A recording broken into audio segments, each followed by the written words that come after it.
দলমত নির্বিশেষে মুক্তিযোদ্ধাদের সর্বোচ্চ সম্মান দিতে হবে বলে মনে করেন প্রধানমন্ত্রী শেখ হাসিনা। মঙ্গলবার নিজ কার্যালয়ে প্রধানমন্ত্রী ফেলোশিপ 2024-25 নির্বাচিত ফেলো অ্যাওয়ার্ড প্রদান অনুষ্ঠানে তিনি একথা বলেন।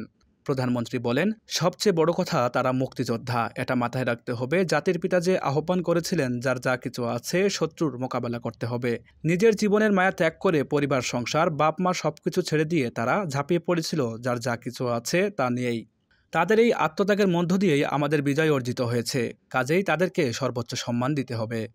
শেখ হাসিনা বলেন, আমি জানি অনেকের হয়তো আমাদের দলের সমর্থন নেই, অন্য জায়গায় চলে গেছেন বা অনেকের অনেক কিছু থাকতে পারে। যে যেখানে যাক সেটা আমার কাছে বিবেচ্য বিষয় নয়।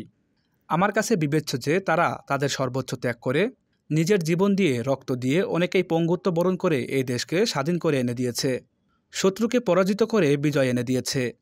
কাজেই সেক্ষেত্রে আমি মনে করি তাদের সম্মানটা সর্বোচ্চ থাকবে। তিনি বলেন, আমার মতামতের সঙ্গে মিল নাও থাকতে পারে, আমার দলে নাও থাকতে পারে, কিন্তু তারপরেও সে মুক্তিযোদ্ধা।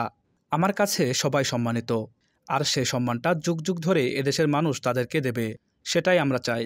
প্রধানমন্ত্রী বলেন, একসময় তারা অবহেলিত ছিল, আমি আসার পর থেকে তাদের সব ধরনের সহযোগিতা করেছি এবং গর্ব করে যেন তারা বলতে পারে আমি মুক্তিযোদ্ধা।